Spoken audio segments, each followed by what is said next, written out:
حضرت بابا فریدالدین مسعود گنج شکر بابا صاحب رحمت اللہ علیہ فرماتے ہیں کہ ایک نیک نوجوان تھا، دن کو روزہ رکھتا، رات کو نماز پڑھتا، پر اللہ سے ڈرتا پھر بھی بہت ہی زیادہ تھا، بڑا ہی ڈرتا تھا۔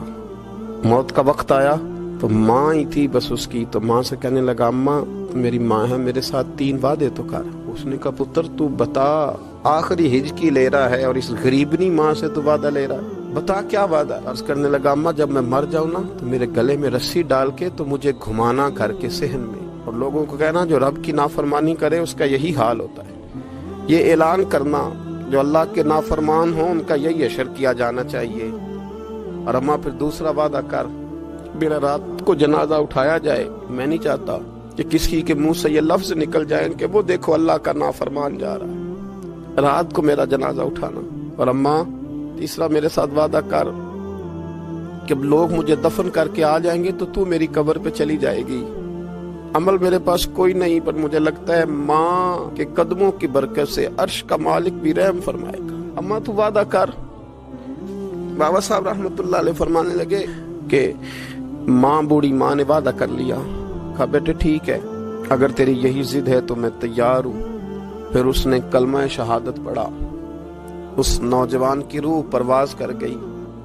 بوڑھی ماں نے رسی منگائی تو وَلِمَنْ خَافَ مَقَامَ رَبِّهِ جنتان، جو ڈر جائے، اس نے تو کہا تھا نا کہ رسی ڈال کے گھمانا اور کہنا یہ اللہ کا نافرمان ہے، اس کا یہی اشر ہونا چاہیے تھا۔ لیکن جب ماں گلے میں رسی ڈالنے لگی تو گھر کے ہر کونے سے آواز آنے لگی، خبردار یہ رب کا دوست ہے، اللہ کے دوستوں کے ساتھ اس طرح کا معاملہ نہ کیا جائے، اسے چھوڑ دیا جائے۔ اور کہا تمہیں کچھ بھی اور کرنے کی ضرورت نہیں ہے، یہ تو رب کا دوست ہے اور رب کی بارگاہ میں حاضر ہو گیا۔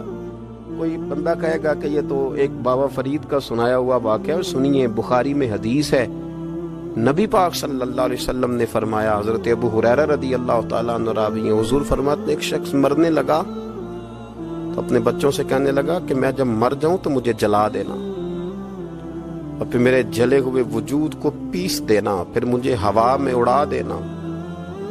پتر مجھے اڑا دینا، مجھے بڑا ڈر لگتا ہے، اگر رب نے مجھ سے حساب پوچھا تو میں قابل نہیں ہوں، اڑا دینا مجھے ہواؤں میں، اگر اس نے مجھ سے حساب لیا تو بڑا سخت حساب لے گا۔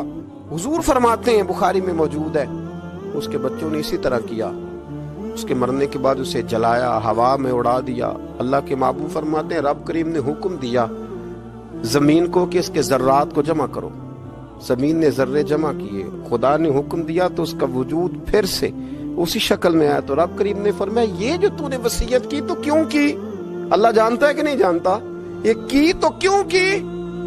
تو وہ پڑا، کہنے لگا اللہ میرے اندر تو طاقت نہیں تھی تیرے سامنے کھڑا ہو کے حساب دے سکوں، تجھے منانے کے لیے تیرے خوف سے ڈر گیا، میں ڈر گیا۔ اگرچہ ہمارے بزرگوں نے لکھا ہے کہ آج یہ وصیت کرنا، اس رنگ میں یہ طرز اختیار کرنا درست نہیں، لیکن آپ غور فرمائیے کہ نبی پاک علیہ السلام فرماتے ہیں جب اس نے کہا نا اللہ تجھ سے ڈر کے یہ کیا، تو رب کریم نے فرمایا جا پھر میں نے تیری مغفرت کر دی، کیونکہ اللہ کو پتا تھا یہ دل سے بات کر رہا ہے۔